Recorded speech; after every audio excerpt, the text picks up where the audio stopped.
2027 నాటికి కీబోర్డ్ మీద కోడ్ రాయాల్సిన అవసరం లేకపోతే ఎలా ఉంటుందో ఒక్కసారి ఊహించుకోండి.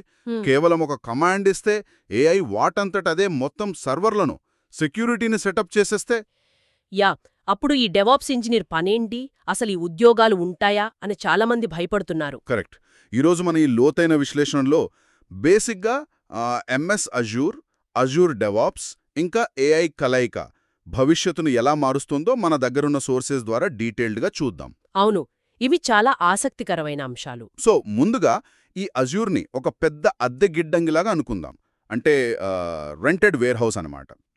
కంపెనీలు సొంతంగా సర్వర్లు కొనకుండా ఇక్కడ్నుంచే పవర్ అద్దెకి తీసుకుంటాయి. కరెక్ట్.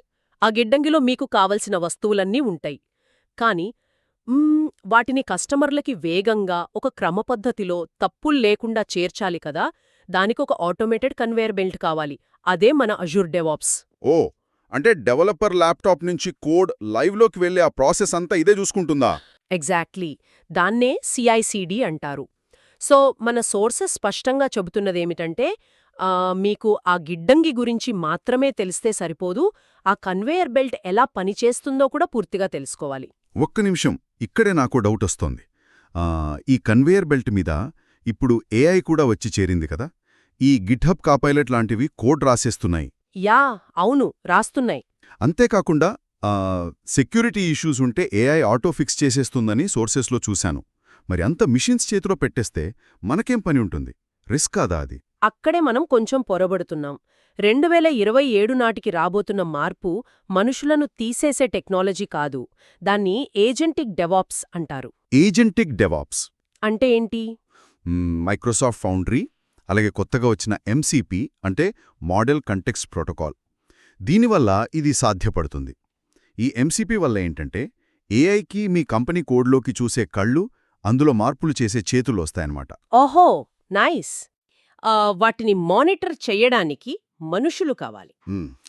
రైట్. అంటే ఏఐ అనేది ఆ గిడ్డంగిని చూసుకునే ఒక స్మార్ట్ మేనేజర్ అనుకోవచ్చు.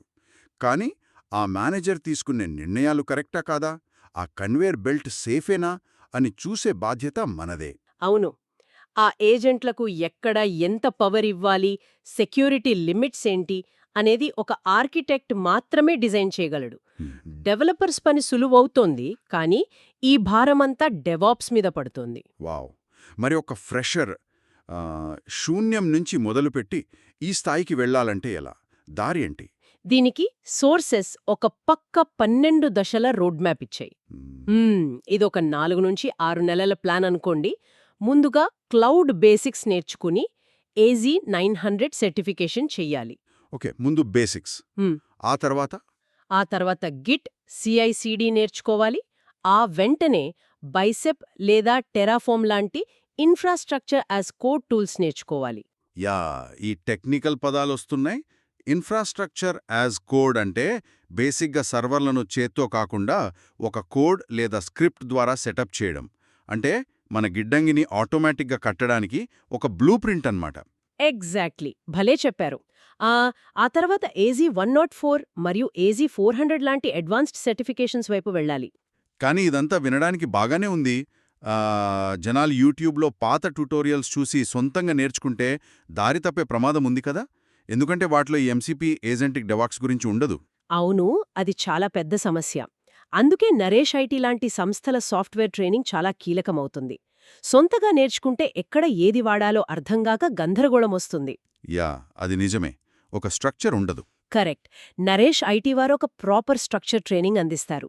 కేవలం థియరీ చెప్పేసి వదిలేకుండా లైవ్ అజూర్ ఎన్వైర్న్మెంట్స్లో హ్యాండ్స్ ఆన్ ల్యాబ్స్ చేయిస్తారు. అంటే రియల్ టైంలో ఆ AI టూల్స్ని ఎలా వాడాలో, ఇండస్ట్రీకి ఏం కావాలో ఒక క్రమపద్ధతిలో ఎక్స్పర్ట్స్ దగ్గర నేర్చుకోవచ్చన్నమాట. ఖచ్చితంగా. అలా నేర్చుకుంటే కేవలం సర్టిఫికెట్లు తెచ్చుకోవడమే కాదు, రియల్ టైం ప్రాజెక్ట్స్ చేసి ఆ కోడ్ని గిట్హబ్లో కూడా పెట్టుకోగలుగుతారు. రేపు ఇంటర్వ్యూలో భయముండదు. అవును, ఇంటర్వ్యూలలో వాళ్ళు చూసేది మీ ప్రాక్టికల్ నాలెడ్జ్ మాత్రమే. మరి జీతాల సంగతి ఏంటి?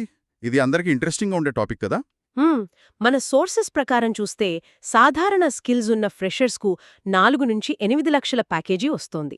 Okay, 4 to 8 LPA. అవును. కానీ మంచి రియల్ టైం ప్రాజెక్ట్స్ ఉండి ఏఐ స్కిల్స్ ఉన్న సీనియర్స్కి 18 నుంచి 35 లక్షల పైనే ప్యాకేజీలు వస్తున్నాయి. అబ్బా 35 లక్షల ఇది చాలా పెద్ద నెంబర్. అవును.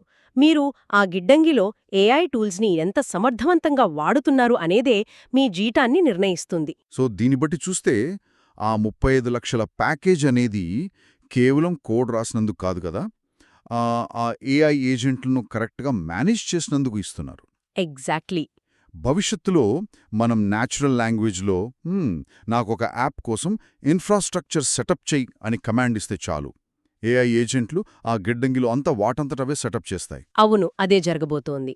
అంటే రేపటి డెవాప్స్ ఇంజనీర్ పని కేవలం కోడింగ్ చేయడం కంటే ఆ ఏఐ ఏజెంట్లను మేనేజ్ చేసే ఒక లీడర్ స్థాయికి మారుతుంది. ఇది టెక్నాలజీని చూసి భయపడాల్సిన విషయం కాదు. బేసిక్గా ఎవరైతే ఆ ఏజెంట్లను కంట్రోల్ చేస్తారో వాళ్ళది ఫ్యూచర్. దీని గురించి మీరు కూడా ఒకసారి ఆలోచించండి.